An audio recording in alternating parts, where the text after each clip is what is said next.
Welcome to East Coast DNA. Didn't sit down with a lot of artists this week here in Charlottetown. Music PEI actually had their Music Week events kind of spread out around the province a little bit. And unfortunately, a lot of artists these days have a secondary job outside of the art career. So a lot of people weren't available through the day, but I did hunt down one of the largest bands. You get that credit for that. So today we have three representatives from the band Lefunk. So welcome to all three of you. Thank you. I'm Joe. I'm the band leader and drummer and producer for the band and the accountant and graphic design. Hey, we get it, yeah. My name's Matt. I'm the bassist, and that's it. I'm Romero. I'm the newest member of the band, and I'm the rhythm guitarist. Okay. So I guess we'll start with you, Joe. I'm curious the origins of the band. As we were getting set up, the three of you had mentioned that you had a podcast at one point. And it is quite the large band. There's another 4 members. It's 5 members. There's 8 of us. Oh, yeah. Yeah. That's insane. That might... I'll have to check. I think Lisney Meisner and the Seventh Mystic, she might have 7 people in her band. That might be the only other 8-person band I know of. There's also more soul here on PEI. They've got a big band too, so. Well, there you go. Well, we'll have to get you all together on one bill. That's an expensive bill. $10. Yeah, I was supposed to say, I can imagine what everyone would be bringing home from the event like that too. Yeah, no. Look at the audience over there. Oh, no, that's just the band. Yeah, exactly. So maybe if you want to go back to, you had a podcast. Yes, we had a podcast, Lefunk podcast. Where did that come from, the idea of it? Just us wanting to have fun. So me and Matt, every once in a while, we'd get together and record a podcast just about our favorite artists or like cool concepts in funk music, like the 3 on E, the standard bass line you'd find in Another One Bites the Dust, or Good Times by Chic, and more recently 3 on E by Wolfbeck. You want to talk about it? Yeah, I remember one time I was just hanging out with Joe, and he was like, what if we just like started doing a podcast for the band? I was like, we haven't even released any music yet. We're going to start a podcast? And he was like, why not? So yeah, it was awesome. It was super fun. Yeah. I love the concept of it anyway. So eventually that migrated into releasing music? Well, we had releases planned beforehand. So the band really originated with 4 members, and 2 of them are out doing other things. So me and Matt really are the 2 only original members of the band. It started as a 4-piece rhythm section, and we'd invite one singer at a time to come sing for us. But eventually there was kind of a group of singers that were with us. And at that point, I'm like, what if we all wrote music together and just started doing stuff? And at that point, Nico wasn't even a member of the band yet. And we hadn't even got Carter, our other guitarist. So I played guitar as best as I could. So we started writing music together. We got together and she's like, I have this idea. Can we just elaborate on it? And everybody pitched in their ideas, different things. And it works so well together. Let's do this again. And that's kind of the point where, all right, this is not just some temporary one-off project. This is a long-term thing. Yeah. Yeah. I love seeing, I see a lot of it in Nova Scotia in like around Halifax, where there's a lot of music students, where a lot of groups form that are fairly large collectives. So I'm familiar with a lot of large bands that maybe don't continue to go, but how have you been able to stay together? And well, you're a new member, but how have you been able to stay together with such a large volume of players in the band? Well, for the one thing is like the majority of us, I'd say at least like 6 members of the band have known each other for a very long time. I mean, Joe has known some of them his whole life. So we've been friends. We've been friends a number of years. And so I think when we came into just starting to write music together, it all stemmed from this mutual relationship of like camaraderie, and it was always super lighthearted and it's never been, I would say it's never been like too serious, like we'd like to just have fun, and when things aren't fun, we don't do it. So I feel like keeping it that lighthearted and yet, still putting out, pouring our hearts into it has really helped the band to stay together. And we're just all, like I said, we're such great friends. That part's huge. Yeah, on the lighthearted part, on our first song we ever wrote together, She Can Dance, it's on our first EP, La Disco. It's about a song about a guy finding this cute girl and wanting to dance together, and he steps on her shoes. And there's one part where everybody cries out, "Oh, frig," just kind of like, I shouldn't have done that. It was stupid of me. And then we thought, what if we did that as like a 7 or 8 piece harmony? So it's just kind of like, this is a cool idea we have. What happens when we try it out? So it's very lighthearted pretty much all the time. It obviously affords you a lot of experimentation, which viewers of my show, there's some progress developmentally with any art that you continue, that your discipline actually produces some type of quality improvement.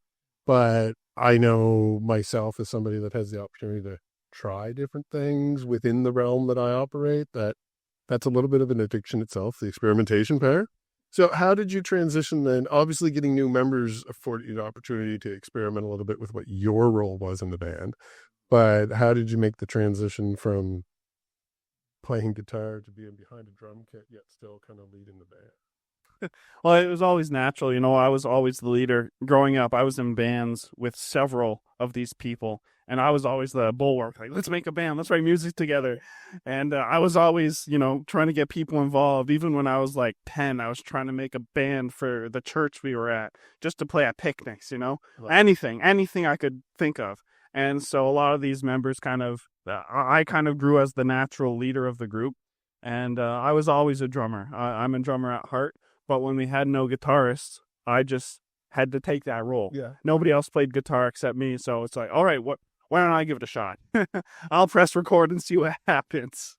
That's amazing. I love the can-do attitude. And I definitely cover all different genres in the episodes where I talk to a lot of different musicians. But I always tend to gravitate towards, despite the fact that we are at an awards show and everyone's kind of being escalated a little bit higher here, I do like the indie bands because of the do-it-yourself attitude. It's inspirational, especially for myself doing something on my own here too. But I'm curious then, as the band evolved and you fleshed out to 8 pieces, well, we have the newest member. So when did you join and how did that come about? Yeah, so first of all, I think I'm the only international member from the band. I'm from Mexico. So I came here in 2022 for the School of Performing Arts. And in my second semester, I said I wanted to help on a jazz band, right? Because on the second years, you have an improv band. And I saw that one of the bands was empty. So I decided to help there and, of course, practice jazz and whatever. And when it comes to the night of presenting, I see these 2 guys and they're amazed and all that for all the music over there. Joe actually comes up and jams with us, plays Autumn Leaves. And I don't know, we just started talking and it was a very good time. And then Joe said to me hey, my band is playing after this. You want to stay here? And I'm like, okay, yeah, sure. I also brought my camera. And thankfully, the photographer you guys had bailed out.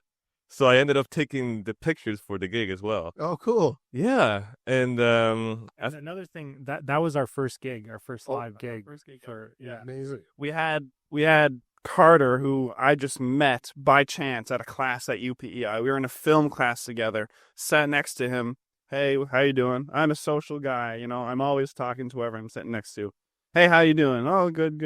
Tell me about yourself. Oh, I'm Carter. I play guitar. It's like, you play guitar? Oh, I'm looking for a guitarist, So I say, hey, my band's getting together in a few days. Why don't you come and just, hang out and see what happens? Anyways, he comes to the studio. At this point, we're writing our song Cookie. So She Can Dance is all written. The second song we wrote is Cookie. Fan favorite. I love it personally. I was listening to Marco though. Yeah. Thank you. And I'd done all the guitar parts so far, but I'm not a lead guitarist. I can just play rhythm guitar. That's really what I do on guitar. I'm a rhythm instrumentalist, really. Mm-hmm. And Carter just starts messing around on just kind of mixing with the melody of the chorus a little bit. Like, Gordo, just play that in like a post-chorus kind of setting. And he does it. That's amazing. That's incredible. We need a guitarist. Are you in? I love it. And a quick shout out to Carter too. He's been busy this week working with Music PEI to keep things running as well and writing some recaps and everything. So we collaborated a little bit this week. So I got a chance to talk to him a few times. So hello out there. Carter. I Love you, Carter. See I you. suppose I should probably get a quick rundown of the other members. Would you like to introduce the audience to who the other 3, 4 missing members? 5 members. All the singers. Yes. Yeah. Yeah. Okay. So we have Carter McDevitt, who we just said hi to. He's the lead guitarist.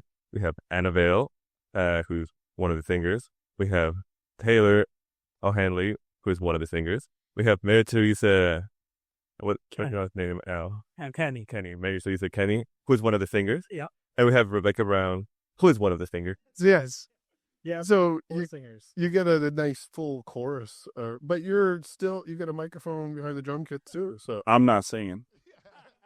I'm talking. I can hear you. I'm talking. I'm the band leader, and it was kind of like something that just came about during our first gig. Everybody's like, okay, I'm having trouble memorizing the structures. Joe, can you help us out? Sure. I'll get a microphone and I'll talk, and I'll do all the talking. So at that gig, I just started talking, and the crowd loved it. They loved my reaction. And chorus, they're like, yeah, we're going to the chorus. All right, if you like it, I'll keep doing it. And it's been a thing ever since. I'd love it. It does, as far as performance-wise, from a spectator point of view, where you're center and have everyone off to the sides. It's almost like you're doing crowd work, but you're crowd working your own bag. That form is brand new, actually. Yeah. We always had the drums on the side before. Okay. And so I'm still kind of in front, but everybody's kind of beside. But this way, everybody's kind of like a front man. Everybody gets to be a showman. And that was always tucked behind. But ever since he's been in front, everybody was like, oh my gosh, you're a bass player. He's insane. Yeah. Have you seen his fills? He's ridiculous, man. It is also, as a side note, it's a huge benefit for somebody that's sitting out there trying to take photographs as well. So, like, you just sit there and you're like, you get a lot of really good shots, and you're spread out nice for a nice wide angle shot too. So, you definitely get your PR game down. Oh yeah. It's ideal. It's ideal for us. Everybody gets to be in front in a sense, and I, as the showman, and with gigs where you have multiple bills, drums are always back center, always, no matter what. And I've tried, like, hey, can we put the drums elsewhere? No. So I came up with this idea for a video shoot we did about a month ago. It's actually releasing in 2 weeks or so. Oh, there you go. Right, we have a video shoot coming out of our new song, Kindred Delight. And that's when I kind of came up with, what if we're all just kind of, like we are in practice, looking at each other? Mm-hmm. And that way we can still see each other, not everybody's like having to look behind them to see each member. We can all see each other just by scanning, I like it. And usually when people make an attempt to do something like that, they just form a circle and the audience has to suffer, but you found a really effective way of doing it. So That's right. kudos there. If anyone else steals that idea, you should get some kind of copyright royalty. I'll try. That's great. And we've had mentioned several times that we're all kind of collectively here together this week for Music PEI's whole week of events. So I have had the opportunity to see you live, but I'm curious, what other things have you 3 been up to this week? Us 3 particularly. Yeah. I caught a couple. Well, I went to one of the shows last night, the all ages show at the I don't remember what the name of the place was. Yes, Carriage House. Yes. That was sweet. It was really fun. Really high energy music, and awesome that there was a venue for all ages to come. And some great bands there. I love Absolute Losers and Space Bud. They're really awesome guys. That's about all I've been up to this week. I don't know about you guys. Well, aside from Lefunk, I'm also a session musician. I try to be as diverse as I can, and I got the opportunity to work with a Latin artist as well. Her name is Luisa Guisa, so I had the opportunity to play with her yesterday at the Trailside, and it was a pretty cool thing, a very diverse lineup, with Tiffany Liu, Hikaru. We have Vincent connections. We also had Todd McLean. So us 5 there. It was a pretty cool thing because it almost felt like a Spotify playlist that you played on random. Yeah. It was like, oh yeah, you have jazz, and then it's like Celtic, and then it's Latin rock music, and it was a pretty fun thing, honestly. It was a hard decision because it was 3 shows that day, right? Yeah. We had all ages show, we had the Trailside one, but there was also the Sopa recitals, and the School of Performing Arts had their recitals, and no, it's Lawrence Simmons performing Paul. We also, in this community, also had recent guest of the show, so I should give them a quick shout out. Ace and Abby was also in town last night, so I was a little conflicted myself because Dee Austin was opening, and that's also a friend of the podcast, so I was like, I really want to go see my friends, but like all my new friends are over here too, so the all ages show, like we talked to each other briefly there. Yeah. That is something that those bands they tend to be, like I said, that independent do-it-yourself. That's kind of what I tend to gravitate at these events usually. But the other event at the trail side, I did see you there. I didn't get to process the photos from that yet, but you will see some of those coming. Probably by the time people watch this, those photographs are out. Nico was wearing a full suit with the bow tie. He was a handsome boy. That was the part I was wondering too, is that we're getting ready like very shortly to be heading out to the awards gala, and you've got the full suit on here, so, and you represent the band, so I'm sure if you need to go out and receive any hardware, you're going to be the one running up with a nice suit on. But with yourself, the suit last night, I mean, obviously great minds, great tastes, but where's the suit today? Are you going to change into that before the awards gala? Maybe. No, yes, I'm actually going to. There you go. Yeah. It would be a nice, it was like a powder blue, was it? Or It was black. was it black? It must have been the lens. Yeah. It's probably the lights at Trailside, yeah. There was a lot of blue light this week, which I discovered I'm not a fan of. But I'll worry about that on a future day. I got to start bringing these LED lights. Yeah, I'm coming straight from work, so that's why I'm not. I felt like I saw Joe in the suit. Was like, great, really one-upping us here.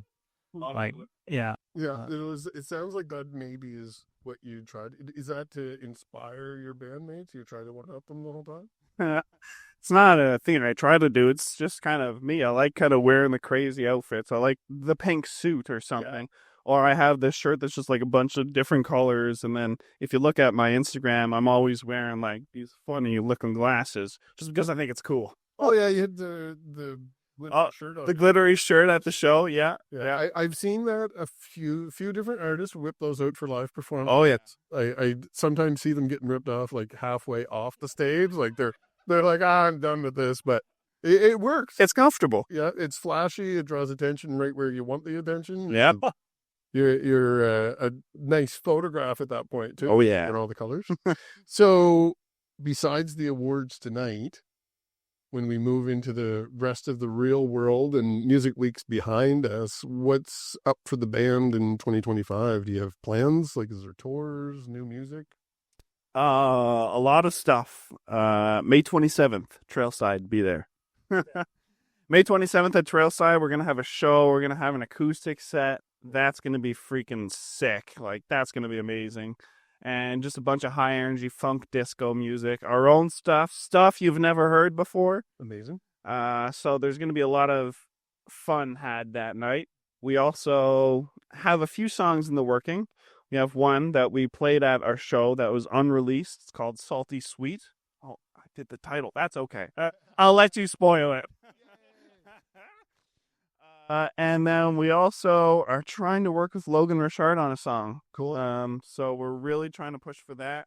Just with... Well, he has to now. He has to. Logan! You hear that, Logan? Logan, we're going to do it someday. We've been getting sick too much. I'll back you up too. I was talking to your PR people, and I'm probably going to be talking to you very soon too. So I'm not doing the interview unless you do this song. So, yeah, tie-in episode. That's right. There you go. Like you said, we're having a video shoot release as well, right? Yeah, we did a video shoot at Pony Boat, which is a really big bar here, and big as in spacious. Yeah. Used to be a Dooley's, just like a pool club, but recently they renovated it a few years ago, and now it's kind of like this new, hip, modern kind of thing. We had a photo shoot in there 2 years ago, but the photos weren't right. But we got a nice camera crew in here, a great audio team, and right now I just sent in my mix notes this morning. Cool. So yeah, we'll hopefully be seeing that in about 2 weeks. When's this coming out? Depends on how long it takes me to actually edit it and get it out. It might be out now. Yeah, it's probably out now for the people that aren't watching it. Yeah, but mid-April, probably next week. So it'll be out in early March anyway. So yeah. We would like to also thank the Golden Ticket program, because if it wasn't for them, we wouldn't have the opportunity for one, record that new song, and also record like all the video shoot. So if it wasn't for them, I don't think we would have this opportunity like right now. Like, so we got to thank them a lot. Another artist made a very similar comment to me off camera, like almost word for word. So like, I don't know what the Golden Ticket program does to people, but they obviously give you a script. No. They're feeding us these lines. No. We just like to be very thankful. Yeah, because, absolutely. It's a program that Music PEI does that a lot of emerging artists just apply for, and if you get accepted to it, you get the opportunity to record a demo, you get the opportunity to do all those awesome things. So of course we got to be grateful and give them the credit for it, even though it may seem script by script. It may be just a coincidence, right? Yeah, it's they obviously have been producing solid work and given equal opportunities for the people that have been involved with the program too, because I'm only hearing the positive things about it. So kudos to Music PEI. Yeah, it's a great program. Right before I applied, I wasn't going to apply just because I was so busy. And Nico, at about 11 p.m., and it was due that night at 12 p.m., and I live 25 minutes away from him. So I dropped him off at his house. Like, hey, have you done the application yet? I'm like, application? Is it not due in like a week or something? No, it's due tonight. So I booked it home as fast as I could, hopped on my computer, gave ChatGPT a bounce pass. It gave me the lob, and the whole band dunked it. Oh my gosh. That is not a bad concept at all. Like for people that see the volume that I go through, definitely the ChatGPT thing, like it can't write a post for me because it doesn't know who all the East Coast artists are. Yeah. But if I give it what I want to say, I can get through a lot more about like, did I spell everything right? Does this actually make sense grammatically? Yeah. So it you got to go back and make sure that it didn't alter what you said too much. Sometimes there's a little ridiculousness there, but it's anyone that's thinking of applying for like a grant or something, it's perfect for that stuff. Artists, use ChatGPT. It's your friend. Yes. It will help. Yes, exactly. We got to use it for all the boring stuff. So that Oh my gosh, yeah. Invest the money in that side and not on the developing art side. Yeah, it's important as music artists to focus on making music. You know, Yes. You can get caught up in doing admin. And, you know, to be honest, I do 30 minutes to an hour of admin work for all the different groups we play for every day. And sometimes I forget about the music. Yeah. Get ChatGPT to write all your applications. Do it. And if you're out there trying to keep up with your social media content as an East Coast artist and you find that it's very time consuming or maybe struggle a little bit, there's a podcast called East Coast DNA, and they celebrate East Coast artists on an almost daily basis. So if you write us at eastcoastdnapodcast@gmail.com and include an EPK maybe, you don't need that. It's not a no if there's no EPK, but there's one that's definitely yes, because I can turn that around quick. So definitely reach out to me and we'll see what we can do for you there. But for anyone that's new to Lefunk, where should they follow you online? Lefunk Band on Instagram is the biggest spot. If you really want to delve deep in learning who's in the band, lefunkband.com, our new website. Woo! That's kind of a new thing. If you really want our EPK, lefunkband.com/EPK, there you go. So, and all our music's on Spotify. That's usually where I send people. But if not, YouTube, Apple Music, Deezer, Tidal, Snapchat, Roblox, apparently. Snapchat. I don't use Spotify as much as you would think that I do because I'm on YouTube so much. It's easier just for me to listen to it there. But your band has been slipping into my playlist, especially when it's like a random thing at the gym. You'll fly in usually like once or twice every hour that I'm listening to Spotify. So the algorithm's working. It's giving me lots of great East Coast talent. That's for sure. That's awesome. Yeah. And so if people are following you online, they're going to know about the releases that are coming up. What if people want to see a lot? Aside from the May date, is there going to be further dates, or is that a stay tuned? That's a stay tuned for now, I think. Kind of waiting on festival season to send out their rosters. Yeah, I know we're getting right at the end point for some of those too, so I've been dealing with a little bit of that myself. Yeah, the thing with like when you have a band this size, it's gotten to a point where for us it really only makes sense to take the kind of bigger stuff. Yeah.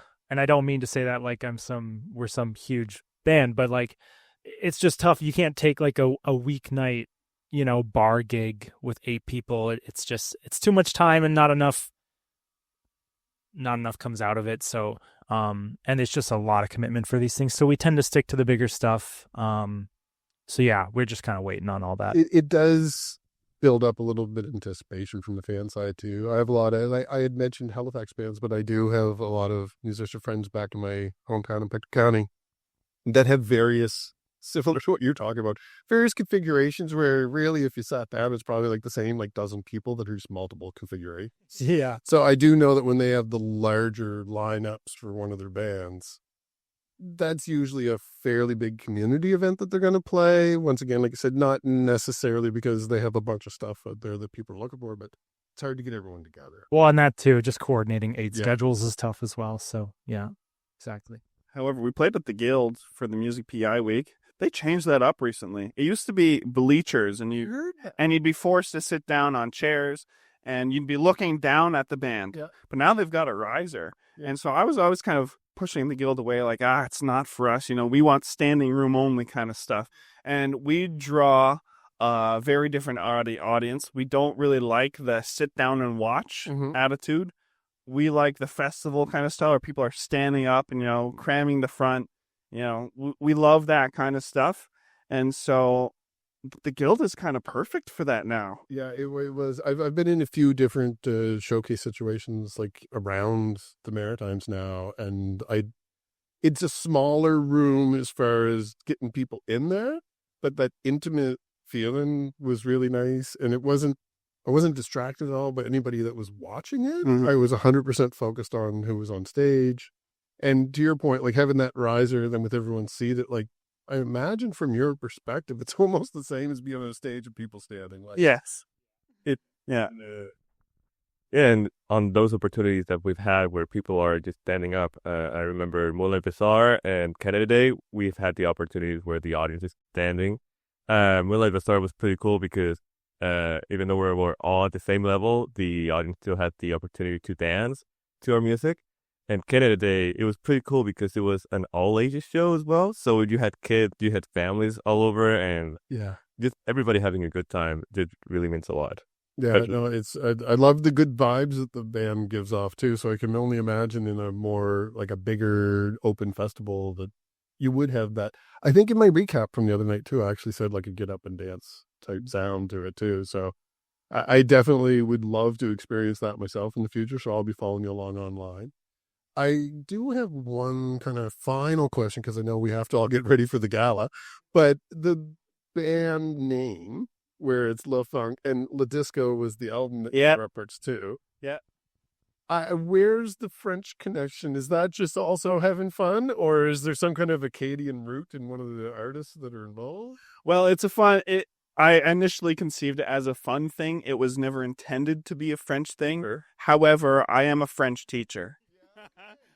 You are Acadian. I am Acadian, yes. Like my dad completely. I speak French half the time because my work. You have to stop, look right at the camera, and do a big bold. I am Acadian. Je suis Acadien. There you go. Love it. That's for Trevor Murphy. If you had to be watching this, that's for you. So yeah. Anyway, you do have the background for it. Yes. Yeah, we've got the accreditation. It's justified. Yes, it worked. So, as a teacher, do you have students that find it quite amusing that the teachers lead for a band? Yeah, they're always asking for it. Every time we put out a new song, they're like, "Can we watch it? Listen to it at the end of class?" Like, it's not French. It's not French. I'm not really allowed to do this, but I'll sneak it in. There you go. Amazing. You're inspiring the next generation. Yeah, don't tell the school principal, please. Yes, they're definitely welcome. Well, I do think that we should probably wrap up because I know that all of us have to get ready. But I do want to invite you to come back on a future episode. And Would love maybe to. We'll find a way to try to get everyone at once. Wouldn't a Zoom call with heads of like all the float heads? Good luck, but we'll try. If We'll you try. see it, put something in the comments, and we'll pressure everybody. Peer pressure's hard. That's right. Oh yeah. Is there anything final that you guys would like to say to the audience here before we wrap up today? I don't know. We're busy getting blissy here at Lefunk. Yeah. Ooh, baby. Blissy night. Yeah. Is there a song from your catalog that you'd like to play off with for people that have heard this whole interview but have not yet had the chance? We got to promote the new one, Kindred Delight. Simply the one that got nominated, Reflection. Yeah, Reflection too. That's the one that we're nominated for this year's Music PEI. So whatever one you prefer. Well, there you go. I think that people that are watching this heard part of one of them in the intro, and they're hearing Nice. that's the full song of the other one at the end. So there'll be credit up on the screen so you know what you're listening to. Go follow them online, and definitely hope to have you back. Thank you. Would love to be back. All right, thanks, and best of luck tonight, too. Thank you, Darcy. Yeah. All right, have a good one. Bye, everybody.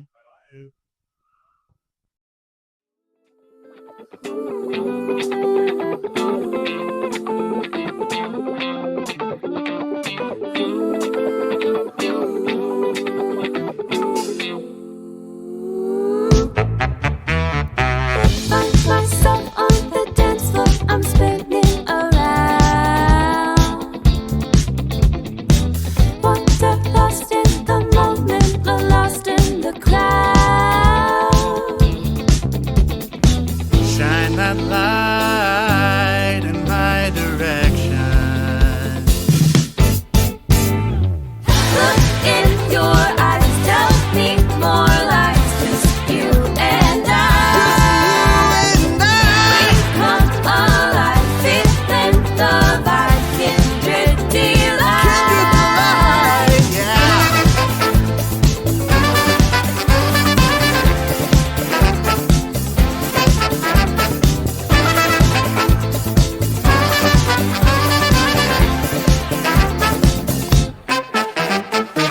Move your soul to the rhythm, dancing fast and slow. Neon dreams come alive, hit disco makes me glow. Shine that light in my direction. All I want is your affection. Disco book of my reflection.